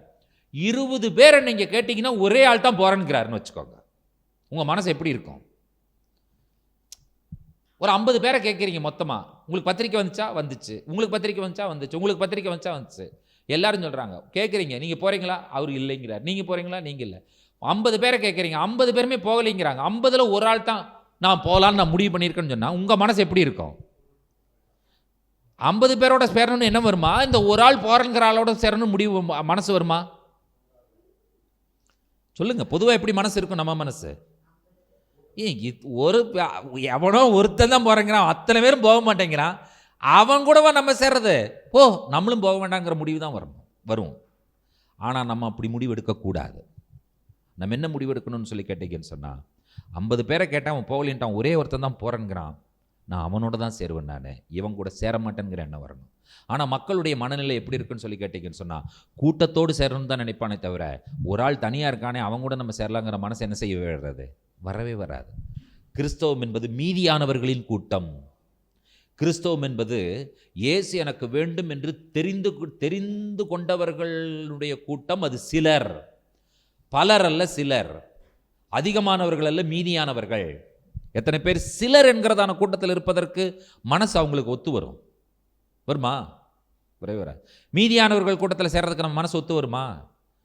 சொல்லுங்க. எதுவுமே பேச மாட்டேங்கிறீங்களே. மனசு வருமா? நமக்கு மனசு அப்படிதான் தோணும். ஆனால் ஆண்டவர் அன்னைமே ஒரே ஒரு விஷயம் சொல்லியிருக்காரு, எங்கே 2-3 பேர் இருக்கீங்களோ அங்கே நான் இருக்கிறேன் என்று சொல்லி ஆண்டவர் சொல்லிட்டார். நமக்கு ஆண்டவர் இருக்கிறாரா இல்லையாங்கிறதெல்லாம் கவலை கிடையாது. ஆமாம் ஆமாம், ஏன்னா நம்ம யாரும் கண்டுக்க மாட்டாங்கல்ல, அதுதான பிரச்சனை. இல்லாட்டி தனியாக நம்ம போனோம்னு நம்மளையும் நோண்டுவாங்க. பெரிய கூட்டத்தில் போய் உட்காந்துட்டு நம்மளை யார் கண்டுக்குவா? நம்ம என்ன வேணாலும் செஞ்சுட்டு என்ன பண்ணிடலாம், வந்துடலாம் அப்படிங்கிற மாதிரி. ஆனால் வேதம் மீண்டும் மீண்டும் மீண்டும் மீண்டும் ஒரே விஷயத்தை ஆதியிலிருந்தே வலியுறுத்தி சொல்லுகிறது. ஆபிரகாமை ஆண்டவர் தெரிந்து கொண்டார். ஆபிரகாமுக்கு முன்னால் மனிதன் பார்த்தீங்கன்னு சொன்னால் பாவம் செய்தான். பாவம் செஞ்சதற்கு பிறகு ஆண்டவர் மீட்டெடுத்தார். மீட்டெடுத்ததற்கு பிறகு திரும்பவுமாக பாவம் செய்த பொழுது காப்பாற்றப்பட்டவர்கள் 8 பேர் தான். காப்பாற்றப்பட்டவர்கள் 8 பேர் தான். இப்போ பேழைக்குள்ளே போப்பா நோவான்னு சொல்லும் பொழுது, போகிறேன், யாரெல்லாம் கூட வருவா அப்படின்னு கேட்டிங்கன்னா, நீயும் உன் ஒய்ஃபு, உன்னுடைய 3 பையன்க, மருமகள்கள் தான் அப்படின்னு சொல்லும்போது, ஏற்கனவே வீட்டிலே இருந்து மண்டை உடைக்க முடியல, இது வேறு உள்ளுக்குள்ளே போக சொல்கிறியா? கூட ஏதாவது 10 பேர்த்து அனுப்புனா கூட எனக்கு அதான் டைம் பாஸ் இருக்கும். நாங்கள் இவங்க கூடவே எப்படிப்பா டைம் பாஸ் பண்ணுறது? நம்ம என்ன பண்ணுறோம், வீட்லேயே இருக்கிறோம், மூஞ்சியவே பார்த்துட்டு இருக்கிறோம். அதனால் ஆம்பளைங்க என்ன பண்ணுவாங்கன்னு சொன்னால், கொஞ்சம் அப்படி வெளியே போயிட்டு வரலாம். கொரோனா டைம் தான் வெளியே போனாலும் மாட்டிக்கும், வீட்டில் மாட்டிக்கிச்சோம்ல. இல்லை அப்படி மக்கள் சொல்கிறாங்க, எனக்கு பிரச்சனை கிடையாது. நான் தான் காலையிலேருந்து சாயந்தரம் வரைக்கும் டீச்சிங் தான் எனக்கு வேறு வேலையே கிடையாது. கம்ப்யூட்டர் ஓப்பன் பண்ணி வச்சேன்னா காலையிலேருந்து சாயந்தரம் வரைக்கும் டீச் பண்ண வேண்டியது. நேரத்துக்கு சாப்பாடு வந்துடும், டீ வந்துடும், காஃபி வந்துடும், எல்லாமே வந்துருச்சு. எனக்கு எந்த பிரச்சனையுமே கிடையாது. கொரோனாவை போல் ஒரு சந்தோஷமான ஒரு நாள் வருஷம் எனக்கு இருந்ததே கிடையவே கிடையாது. இன்னும் எனக்கு ஞாபகம் இருக்குது, மதுக்கரை மார்க்கெட்டில் பிரதர் காய்கறி வாங்கி கொடுத்தாரு. டெய்லி போனோன்னா அவர் நிற்பார், நீங்கள் ஒன்றும் இறங்காதீங்க பாஸ்டர்ம்பார். மாஸ்கை போட்டு வந்து என்ன வேணுமோ அத்தனையும் வாங்கி கொண்டு வந்து காரில் வச்சு விட்டு எனக்கு கையும் கொடுக்க மாட்டார். அவரும் தூரத்தில் நிற்குவார், நானும் தூரத்தில் நிற்குவேன். சந்தோஷமாக ஸ்தோத்திரம் போட்டு என்னை அனுப்பிச்சி விட்டுருவார், நானும் கிளம்பி வந்துடுவேன். சந்தோஷமாக தான் இருந்தது. நீங்கள் யோசித்து பாருங்க பார்க்கலாம், 8 பேர் மட்டும் காப்பாற்றப்பட்டார்கள் இல்லையா? 8 பேர் காப்பாற்றப்பட்டதுக்கு அப்புறமாவது அந்த 8 பேரில் இருக்கிற விஷயங்கள் சந்ததியில் தொடர்ந்து வந்து நீதிமான்கள் இருந்தாருன்னு கேட்டீங்கன்னா, அதுக்கப்புறம் ஒரு குடும்பம் தான், லோத்தும் அவனுடைய 2 பிள்ளைகளும் தான். அதுலேயும் அந்த அம்மா திரும்பி பார்த்து உப்பு தூணாய் போயிட்டா. நீங்கள் சந்ததியாக பாருங்க, பார்க்கலாம், தலைமுறையை பாருங்கள் பார்க்கலாம். இஸ்ரவேலிருந்து இப்போ எகிப்திலிருந்து கிளம்பின அத்தனை லட்சம் பேரில் 2 பேர் தான் உள்ள. 8 பேர், 2 பேர், 3 பேர், எல்லாமே சிங்கிள் டிஜிட்டில் தாங்க இருக்குது. டபுள் டிஜிட்டுக்கே வரமாட்டேங்குது. நம்ம என்ன கிடக்கிறோன்னா ட்ரிபிள் டிஜிட், 4 டிஜிட் இருக்குதான் நம்ம கேட்குறோம். நமக்கு எப்படிப்பட்ட கூட்டம் வேணும்? 4 டிஜிட் கூட்டம் வேணும் நமக்கு. ஆனால் பைபிள் எல்லாமே சிங்கிள் டிஜிட். 8, லோத்து அவருடைய பிள்ளைகள் 2, மொத்தம் 3. அதற்கப்புறம் இஸ்ரவேலிருந்து கிளம்பினவங்களில் 2. ஆனால் ஒரு 10 கூட வரமாட்டேங்குதே. ஆபிரகாம் உட்காந்து மன்றாடி பார்த்துட்டான். 50 இருந்தால் அனுப்பிங்களா, 40 இருந்தால் பண்ணுவீங்களா, 30 இருந்தால் பண்ணுவீங்களா, 20, கடைசியில் 10 இருந்தால் பண்ணுவீங்களான்னு கேட்டான். ஆண்டவர் 10 இருந்தால் பண்ணுறேன்ப்பா. இல்லையே, யோசிச்சு பாருங்க பார்க்கலாம். ஆனால் நம்ம அதுக்கு ஒத்துக்கவே மாட்டோம். நானும் என் வீட்டாரும் என்றால் கர்த்தரை சேவிப்பவன். கடைசியில் யோசுவா வந்து அங்கேயும் வந்து என்ன சொல்லிட்டான்னு சொன்னால், 2 பேர் உள்ளே வந்தாங்க. அதில் யோசுவா அவனுடைய குடும்பத்தை மட்டும், நானும் என் வீட்டாரும் என்றால் கர்த்தரை சேவிப்போம், நீங்கள் யாரை சேவிப்பீர்கள் என்று இன்று தீர்மானம் பண்ணுங்கள். கர்த்தரை சேவிப்பது ஆகாது என்று கண்டால் நீங்கள் வேற யாரை சேவிக்கிறீங்க இன்னைக்கே சூஸ் பண்ணிட்டான். அதற்கப்புறம் இஸ்ரவேல் தேசத்தை நீங்கள் எடுத்து பாருங்கள், மக்களுடைய நிலைமைகள் என்ன, வாழ்க்கை என்னன்னு சொல்லி. இங்கே ஆண்டவர் யாரை கண்டுபிடித்தார்? எசேக்கியேலை கண்டுபிடித்தார். ஒரே ஒரு ஆள், ஆசாரியன். தானியேல், அனனியா, மிஷாவேல், அசரியா, அங்கே ஒரு 4 பேரை கண்டுபிடிச்சார் யூதா கோத்திரத்தில். மொர்தகாய், எஸ்தர், பென்னிமீன் கோத்திரத்தில் 2 பேரை கண்டுபிடிச்சார். பென்னிமீன் கோத்திரத்தில் 2 பேர், அதுக்கப்புறம் யூதா கோத்திரத்தில் ஒரு 4 பேர், லேவி கோத்திரத்தில் ஒரு ஆள். 4, 2, 6, 1, 7. அதுவும் 10 நம்பருக்கு வரல, டபுள் டிஜிட் என்ன பண்ணல, வரவே இல்லை. எப்போ தான் ஆண்டவருடைய எண்ணிக்கை டபுள் டிஜிட்டில் வரணும்னு நானும் எதிர்பார்த்துட்ருக்கிறேன். நான் வருமா அப்படின்னு கேட்டால் எனக்கு தெரியாது. ஆனால் நீங்கள் என்ன புரிந்து கொள்ள வேண்டும் என்று சொன்னால், பெருங்கூட்டமா இல்லை, எண்ணிக்கைக்குட்பட்ட சிலர் என்கிறதான அந்த விஷயத்தில் நாம் என்ன செய்ய வேண்டும் என்று சொன்னால், கர்த்தர் என்னோடு கூட இருந்தால் போதும் என்கிறதான அந்த விஷயத்தில் நம்ம உறுதியாக இருக்க வேண்டும் என்பதை நீங்கள் கவனிக்க வேண்டும். கரெக்டா? 3வது பாயிண்ட், ரெம்னன்ட் ஆல்வேஸ் ரிமைன்ஸ், எப்பொழுதுமே மீதியானவர்கள் என்பதுதான். 4வது பாயிண்ட் என்ன? பாவம் என்ன செய்கிறது? சின் டிஃபைல்ஸ் வர்ஷிப், பாவம் தேவனுடைய ஆராதனையை அசுசிப்படுத்துகிறது, தீட்டாக்குகிறது என்று சொல்லலாம். எது தீட்டு என்று சொல்லி கேட்டீர்கள் என்று சொன்னால் ஆராதனையினுடைய தீட்டு மக்களுடைய பாவமே என்பதை நீங்கள் புரிந்து கொள்ள வேண்டும். தெளிவாக சொல்லுகிறது, Israel's greatest sin was not political failure but spiritual corruption. அரசியல் ரீதியான தோல்வி கிடையாது அவர்களுடைய மிகப்பெரிய தோல்வி. அவர்கள் ஆவிக்குரிய ரீதியிலே தங்களை கெடுத்து கொண்டதுதான் தோல்வி. அரசியல் ரீதியாக கர்த்தர் வெற்றியை கொடுக்கிற தேவன் தான். எப்பொழுதெல்லாம் போருக்கு போனார்களோ most of the time they got victory, they won. இப்போ நீங்கள் இஸ்ரவேல் தேசம் எடுத்துக்கொள்ளுங்கள், சேம் கண்டிஷன் தான். இஸ்ரவேல் தேசம் போருக்கு போது வெற்றியை கொடுத்துறார் ஆண்டவர். ஆனால் உள்ளுக்குள்ள என்னன்னு கேட்டீங்கன்னு சொன்னால், டெல் அவீவ் உலகத்தில் இருக்கிற எல்லா நகரங்களுக்கும் ஹோமோசெக்சுவலுக்கு தலைநகரமே டெல் அவீவ் தான். எப்படி இருக்கும் யோசிச்சு பாருங்க பார்க்கலாம். டெல் அவீவ், எருசலேம், நீங்கள் வந்து இதுக்கு கீழே இது வரைக்கும் நீங்கள் ஷார்ட்ஸ் போட்டு போனீங்கன்னா கல்லெடுத்து அடிப்பான் ஆர்த்தடாக்ஸ் ஜூ, ஹெரடி ஜூ. பெண்கள் இதுக்கு மேலே போட்டு இதுக்கு கீழே போட்டு இது வரைக்கும் மினி ஸ்கர்ட்டெல்லாம் போட்டு போனால் அடிதான் விழுகும். அங்கே அந்த வெஸ்டர்ன் வேலிங் வால்னு ஒன்று இருக்குது. அந்த அம்மாவுக்கு 65 வயசு இருக்குங்க. எங்கள் கூட வந்த அம்மாவுக்கு 65 வயசுக்கு என்ன இருக்கும் யோசிச்சு பாருங்க பார்க்கலாம். வயதான அம்மா. அந்த அம்மா வந்து பெண்டிகாஸ்டல் சர்ச் பாஸ்டருடைய மனைவி. இந்த அம்மா எங்கள் கூட டூருக்கு வந்திருக்கு. அந்த அம்மா எப்போவுமே வெள்ளை தான் கட்டும். இஸ்ரவேலுக்கு வந்து இந்த மாதிரி வெள்ளை தான் கட்டுது. ஏன்னா வெள்ளையை தவிர அந்த அம்மாவுக்கு ட்ரெஸ் கிடையாது, வெள்ளை தான் கட்டுறம்மா. வெஸ்டர்ன் வெயிலிங் வாலுக்கு முன்னால் அந்த ஒரு இடத்துல நாங்கள் நின்றுட்டு என்ன பண்ணுறோன்னு சொன்னால், இதுதான் அழுகையின் சுவர், புலம்பலின் சுவர் ஆகியனால இங்கெல்லாம் யூதர்கள்லாம் ஜெபிப்பார்கள். ஆண்கள் அந்த பக்கம் போங்க, லெஃப்ட் சைடு போங்க, பெண்கள் ரைட் சைடு போங்க. போகும்பொழுது பெண்கள் கண்டிப்பாக முக்காடு போட்டுக்கணும். ஆண்களுக்கு கீப்பா உங்களுக்கு இல்லைன்னா அங்கே போகிற வழியில் அவங்களே வந்து ஸ்கல் கேப் கீப்பா வச்சுருப்பாங்க. அந்த கீப்பாவை எடுத்து நீங்கள் தலையில் வச்சுட்டு நீங்கள் போய் என்ன பண்ணலாம், உள்ளே போயிட்டு வரணும். அவங்க கீப்பா இல்லாமல் உள்ளே விட மாட்டாங்க. அப்படிங்கிற இன்ஸ்ட்ரக்ஷன்ஸ் எல்லாம் நாங்கள் கொடுக்குறோம். அப்புறம் கொடுத்துட்டு நாங்கள் என்ன சொல்கிறோன்னு சொன்னால், நான் உங்களுக்கு 20 நிமிஷம் டைம் கொடுக்குறோம். திரும்ப நீங்கள் எல்லாம் ஜெபமெல்லாம் என்னென்ன பண்ணுறீங்களோ பண்ணிவிட்டு எல்லாம் என்ன பண்ணுவாங்க உங்களுக்கு தெரியுமில்ல, பேப்பரில் ஜெப குறிப்பில் எடுத்து இந்த இதில் சொருகுவாங்க. பார்த்துருக்கீங்களா நீங்கள்? அந்த வெயிலிங் வாலில் அந்த கேப் இருக்கும், அந்த கேப்பில் சொருகுவாங்க. இதுக்கு முன்னே ட்ரம்ப் பிரசிடெண்ட்டாக இருந்த பொழுது ட்ரம்ப்பும் அவங்களுடைய மகள் 2 பேரும் எருசலேமுக்கு வந்திருந்தப்போ வெஸ்டர்ன் வெயிலிங் வாலுக்கு கூட்டிகிட்டு போனாங்க. ஒரு ரபி தான் கூட்டிகிட்டு போகிறார். ட்ரம்ப் பார்த்தீங்கன்னா கீப்பா வச்சிருக்கார். அதுக்கப்புறம் அங்கே போய் நின்று பார்க்கும்போது அவர் என்னமோ பாக்கெட்டு எடுத்து வச்சு அதில் சொருகிறாருங்க. நான் கூட யோசிச்சு பரவாயில்லப்பா, இவருக்கு ஏதோ ஜபக்குறிப்பு இருக்குது போல தெரியுது. என்ன ஜபக்குறிப்பு இருந்திருக்குன்னு எனக்கு தெரியல. ஒருவேளை ஈரான் அடித்து நொறுக்கிறதுக்கு எங்களுக்கு ஒரு நல்ல உதவி செய்யுங்க ஆண்டவர் ஜபக்குறிப்பு வச்சிருப்பாரான்னு தெரியல. அவர் என்ன பண்ணாருன்னா கொஞ்ச நேரம் இப்படியே வெயிலிங் பால் முன்னால் நிற்கிறாரு. ஆனால் நான் வெயிலிங் பாலை ஃபஸ்ட் டைம் ஆளே இல்லாமல் பார்த்தது மட்டும்தாங்க. Highest security, top most security. என்ன செக்யூரிட்டிங்கிற, அமெரிக்கன் செக்யூரிட்டி இருக்குது, இஸ்ரேல் செக்யூரிட்டி, ஐடிஎஃப் இருக்குது. ஒரு காக்கா குஞ்சு கூட இல்லைங்க. அவங்க அவர் மட்டும் தனியாக போகிறார். கிணக்காகலாம் காலி பண்ணிட்டாங்க. தனியாக போய் பழக்கத்தை எடுத்து என்ன பண்ணார், அதுக்குள்ளே வைக்கிறார். சரி, நான் பாயிண்ட்டுக்கு வர்றேன். அதனால் நீங்கள் என்னெல்லாம் ஜெபம் பண்ணுறீங்களோ பண்ணிவிட்டு நீங்கள் இங்கே வந்துருங்க அப்படின்னு சொல்லியாச்சு. இப்போ அந்த அம்மா போகுது. அந்த அம்மா போகும்பொழுது ஒரு அம்மா அங்கே இருக்கிற வாலண்டியர் ஒரு அம்மா அந்த அம்மாவை தடுத்து நிறுத்தி அந்த அம்மாவை கூப்பிட்டு என்ன பண்ணுறது, இந்த முக்காடெல்லாம் போட்டிருக்கிற அந்த அம்மா என்ன பண்ணுன்னு சொன்னால், இந்த சேலை கட்டினா பெண்களுக்கு இந்த இடத்துல கொஞ்சம் கேப் தெரியுமில்ல, இந்த கேப் தெரியக்கூடாதுன்னு அந்த அம்மா ஒரு ஷால் வச்சுருக்குது. அந்த அம்மாவுக்கு அந்த ஷால் எடுத்து இடுப்பில் கட்டி இப்படி தான் போகணும் அப்படின்னு சொல்லி கட்டி அனுப்பிவிடுது. அந்த அம்மாவுக்கு அதோட பேனிக் ஆயிடுச்சு, பயம் பிடிச்சிக்கிச்சு அந்த அம்மாவுக்கு. என்னடா இப்படிலாம் கட்டி அனுப்புகிறாங்க, உள்ளே போனால் என்ன இருக்குமே எது இருக்குன்னு சொல்லி அந்த அம்மா போகவே இல்லை, பேசாமல் வந்துருச்சு.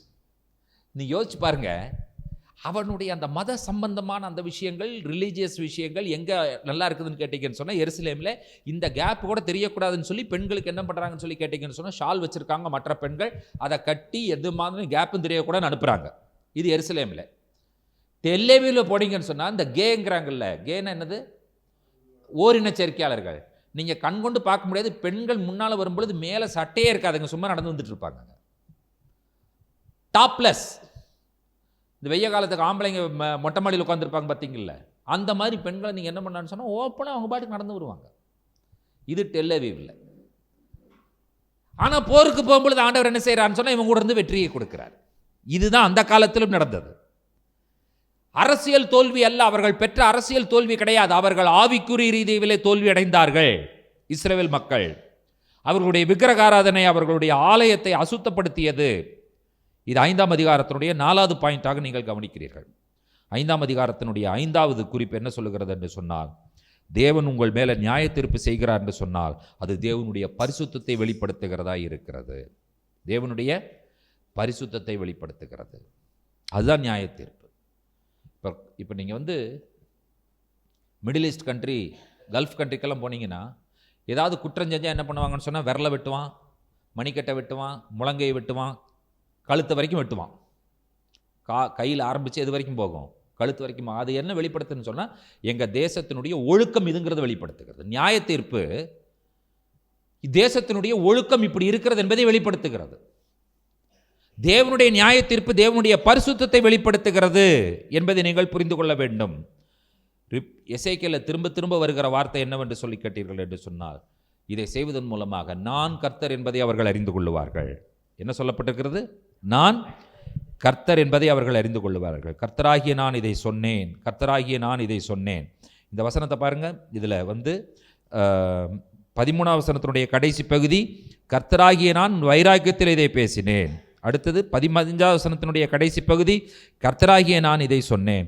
17ஆம் வசனத்தினுடைய கடைசி பகுதி, கர்த்தராகிய நான் இதை சொன்னேன். கர்த்தரின் பரிசுத்தம் வெளிப்படுகிறது என்பதை நீங்கள் புரிந்து கொள்ள வேண்டும். இப்போ இதில் இருக்கிற கிறிஸ்டாலஜிக்கல் ரெஃப்ளெக்ஷன் என்ன என்பதை நீங்கள் கவனிப்பீர்கள் என்று சொன்னால், when Jerusalem faced judgment, Jesus bore the judgment. எருசலேம் நியாய தீர்ப்பிலே நிற்கும் பொழுது அந்த நியாய தீர்ப்பை யார் ஏற்றுக்கொண்டது என்று சொல்லி கேட்டீர்கள் என்று சொன்னால், கிறிஸ்து அந்த நியாய தீர்ப்பு என்ன செய்தார்? ஏற்றுக்கொண்டார். when the people experienced word, Christ faced the cross. ஜனங்கள் பட்டயத்தை அனுபவிக்க ஆயத்தமாக இருந்த பொழுது கிறிஸ்து சிலுவையை சுமந்தார். where exiles scattered God's people, Christ gathers them again. ஒன்றை புரிஞ்சுக்கணும் நீங்கள். அதாவது இவர்கள் நாடு கடத்தப்படுகிறார்கள், சிறையிருப்பிற்குள் போகிறார்கள் என்று சொன்னால், கர்த்தர் என்ன பிளானோட கொண்டு போகிறான்னு சொன்னால் திரும்ப கூட்டிகிட்டு வரணுங்கிற பிளானோட தான் கூட்டிகிட்டு போகிறார். கர்த்தரிடத்தில் என்ன இருக்கிறது? மீட்பு இருக்கிறது. கர்த்தரிடத்தில் தயவு இருக்கிறது. கர்த்தரிடத்தில் ரட்சிப்பு இருக்கிறது. கர்த்தர் ஒன்றே தான் விரும்புகிறார். என்னன்னு சொன்னால், நீ எவ்வளோ தவறு செஞ்சிருந்தாலும் பரவாயில்லப்பா, நீ தவறு செஞ்சங்கிறத உணர்ந்துகொள், அதை விட்டுரு, மனம் திரும்பு. இதைத்தான் திரும்ப திரும்ப ஆண்டவர் கேட்குறார். நீ தவறு செஞ்சுட்ட, ஆகியனால உன்னை நான் விடவே மாட்டேன், நான் முடிச்சு கட்டிடுவேன், அப்படி சொல்கிற ஆண்டவர் இல்லை. எத்தனை பேர் அந்த ஆண்டவருக்காக ஆண்டவர் நன்றி சொல்லுகிறீர்கள்? நான் உன்னை திரும்ப மீட்டுக்கொள்கிறேன்னு சொல்கிறாரு. கர்த்தர் நம்மிடத்தில் என்ன எதிர்பார்க்குறான்னு சொன்னால், நான் இதுவரைக்கும் செஞ்சதை விட்டுற ஆண்டவரே. கர்த்தருடைய வார்த்தை என்ன தெரியுமா? நீ இதுவரைக்கும் செஞ்சதை விட்டுறேன்னு நீ சொல்லிட்டீன்னா நான் என்ன செய்வேன்னு சொன்னால், உன் பாவங்களை மூடிடுவேன்கிறார். ஐ வில் கவர் யுவர் சின். அப்போ சங்கீதம் தானே சொல்லுகிறது, எவனுடைய பாவங்களை கர்த்தர் எண்ணாமல் இருக்கிறார், எவனுடைய பாவங்கள் மூடப்பட்டதோ அவன் பாக்கியவான் என்று சொல்லி வேதம் சொல்லுகிறது. அப்போ கர்த்தர் போகும் பொழுதே, பாபிலோனுக்கு அனுப்பும் பொழுதே அவருக்கு பிளான் என்னன்னா, திரும்ப கூட்டிகிட்டு வரணுங்கிற பிளான் தான். திரும்ப இவர் கூட்டிகிட்டு வருவார் அப்படிங்கிறதுக்கு நிச்சயம் யாரு? எசேக்கியேல் மட்டும்தான் நிச்சயம். இல்லாட்டி எசேக்கியேலை கூட வச்சிருக்க அனுப்பணுங்கிற அவசியமே கிடையவே கிடையாது. நம்ம பொதுவாக மனதுக்குள்ளே நினைக்கிற ஒரே விஷயம் என்னன்னு சொன்னால், 2 கோத்திரம் அடிமைத்தனத்திற்குள் போனது. இப்படி தான் நம்ம இது வரைக்கும் வார்த்தையை கேட்டிருக்கோம். எந்தெந்த கோத்திரம்? யூதா, பென்யமீன். இப்போ எசேக்கியேல் யூதாவும் கிடையாது, பென்யமீனும் கிடையாது. எசேக்கியேல் லேவியன். ஏன் ஒரே ஒரு லேவியனை உள்ள வச்சு ஆண்டவர் அனுப்பினார் அப்படின்னு கேட்டால், இவனை திரும்ப கூட்டிகிட்டு வரணும். கூட்டிகிட்டு வந்தா இவர்கள் ஆலயம் கட்டணும். கட்டும் பொழுது அந்த ஆலயத்திற்கான ஆசாரியன் தேவை. ஆகியனால ஒரு லேவியனை உள்ள வச்சு நான் அனுப்புறேன்னு சொல்லி ஆண்டவர் அனுப்பினார். கர்த்தருடைய மீட்பின் திட்டம் முடியாதது, என்றைக்குமே அதில் முடியாத ஒன்று. முடியாதுன்னா அதாவது it has got no end, there is no full stop. கர்த்தர் இனி மீட்கவே மாட்டார்ப்பா, ஃபுல் ஸ்டாப் வச்சுட்டார், முடிச்சிட்டார் அப்படிங்கிற விஷயமே கிடையாதுங்க. நான் மீட்கப்பட முடியுமா என்கிற கேள்விக்கு பதில் என்னவென்று சொன்னால், இன்னும் சமயம் இருக்கிறது, நாம் மீட்கப்பட முடியும். எப்போ வரைக்கும் என்னை மீட்பார் ஆண்டவர்னு சொல்லி கேட்டீங்கன்னா, நான் சாகிறதுக்கு ஒரு 2 நிமிஷத்துக்கு முன்னால் ஆண்டவரே என்னை மன்னிங்கன்னு சொன்னால் கூட மீட்டுருவார். அப்போ நம்ம என்ன நினைக்கணும்? நான் சாகும் பொழுது வேணா ஆண்டவர்கிட்ட மன்னிப்பு கேட்டுக்கிறேன் அப்படின்னு சொல்லலாம். அடுத்த கேள்வி என்னன்னு சொன்னால், எப்போ சாவோம்? இதுக்கு பதில் தெரிஞ்சால் மனுஷனை கையிலே பிடிக்க முடியாதுங்க. 2052 வருஷம் அக்டோபர் மாதம் 4ஆம் தேதி நீ முடிஞ்சிருவின்னு சொன்னால், அவன் என்ன பண்ணுவான்னு சொன்னால், 2052 வருஷம் அக்டோபர் மாதம் 3ஆம் தேதி வரைக்கும் நான் செஞ்சுக்கிறேன்ப்பா. 3ஆம் தேதி நைட்டு உட்காந்து நான் ஜெபம் பண்ணி ஆண்டவர்கிட்ட மன்னிப்பு கேட்டு, 4ஆம் தேதி நம்ம என்னை பரலோகமே என் சொந்தமேன்னு சொல்லி ஃப்ரீசர் பாக்ஸில் எடுத்துகிட்டு போயிடட்டும். பிரச்சனை என்னன்னு கேட்டீங்கன்னா, கர்த்தர் சொல்லுகிறார், உன்னுடைய ஆவி உன்னுடைய சரீரத்தை விட்டு போவதற்கு முன்பாக மனம் திரும்பு. சரிங்க ஆண்டவரே. அடுத்த கேள்வி ஆண்டவர்கிட்ட கேட்கணும், நீங்கள் எப்போ என்னுடைய சரீரத்தை விட்டு என்னுடைய ஆவி போகும்? சொல்ல மாட்டேன்ட்டார் ஆண்டவர். அதுதான் இப்போ பிரச்சனையே. ஆகினால தான் வசனம் சொல்லுகிறது, இன்றே இரட்சண்ய நாள், இன்றே மனம் திரும்புவோம் என்று சொல்லி ஆண்டவர் சொல்லுகிறார். ஆகினால ஒரு விஷயத்தை புரிந்து கொள், கர்த்தரிடத்தில் மீட்பு உண்டு. கர்த்தருடைய மீட்புக்கு ஃபுல் ஸ்டாப் கிடையாது. திரும்பவுமாக அவர்களை சேர்க்கிறார். The remnant theme ultimately finds fulfillment in the church, a people redeemed by grace. கிருபையினால ஜனங்கள் என்ன செய்கிறார்கள்? மீட்கப்படுகிறார்கள் என்பதை நீங்கள் புரிந்து கொள்ள வேண்டும் பிரியமான தேவனுடைய பிள்ளைகளை. ஸோ கடைசியாக சொல்லுகிற வார்த்தை, spiritual privilege must never lead to complacency. Leaders must warn people before judgment arrives. நியாயத்தீர்ப்பு வருவதற்கு முன்பாக தலைவர்கள் ஜனங்களை எச்சரிக்க வேண்டும். நம்முடைய தேவனுடைய ஆராதனை தேவனை மையப்படுத்தினதாகவும் பரிசுத்தமானதாகவும் காக்கப்பட வேண்டும். அதாவது ஆண்டவர் ஒழுக்கத்தை நேராக வழிநடத்தும் பொழுது கூட யாரை காப்பாற்றுகிறார் என்று சொன்னால் மீதியானவர்களை ஆண்டவர். God preserves a remnant. Christ alone provides ultimate rescue from judgment. எல்லா விதமான நியாய தீர்ப்புகளில் இருந்தும் நம்மை மீட்டெடுக்கக்கூடிய ஒரே ஒருவர் இருக்கிறார் என்று சொன்னால் யார் மட்டும்தான்? கிறிஸ்து தான். ஒன்றை புரிந்து கொள்ளுங்கள், எசேக்கியேல் தீர்க்க தரிசனத்தில் நீங்கள் யாரை கண்டுபிடிக்கிறீர்கள் என்று சொன்னால் இயேசுவை கண்டுபிடிக்கிறீர்கள். சிறையிருப்பில் இருந்த இஸ்ரவேல் மக்கள் திரும்பவுமாக மீண்டு எருசலேமிற்கு வந்ததற்கு யார் காரணம் என்று சொல்லி கேட்டீர்கள் என்று சொன்னால் கிறிஸ்துவே அவர்களை மீட்டார். மீட்பு என்று சொல்லும் பொழுது யார்தான்? நம்முடைய இரட்சகர் கிறிஸ்து மட்டுமே. அப்போ எசேக்கியேலுடைய தீர்க்க தரிசன அடையாளங்கள் நமக்கு எதை போதிக்கிறது என்று சொன்னால், பாவம் நம்மை சுமக்கும்படி செய்கிறது. பாவம் ஒரு பாரமான விஷயம். அதற்கான விளைவுகள் என்று சொல்லும் பொழுது தேவனுடைய தீர்க்கமான நோக்கங்களை அது வெளிப்படுத்துகிறது. ஒன்றை புரிந்து கொள்ளுங்கள், judgement is never God's final word. நியாய தீர்ப்பு என்று சொல்லும் பொழுது தேவனுடைய இறுதியான வார்த்தை இல்லை. தேவனுடைய இறுதியான வார்த்தை என்று சொல்லும் பொழுது உங்கள் எல்லாருக்கும் சொல்லுகிற ஒரு நற்செய்தி என்னவென்று சொன்னால், மீட்பு என்பதுதான் தேவனுடைய இறுதியான வார்த்தை. ஜட்ஜ்மெண்ட் கிடையாது.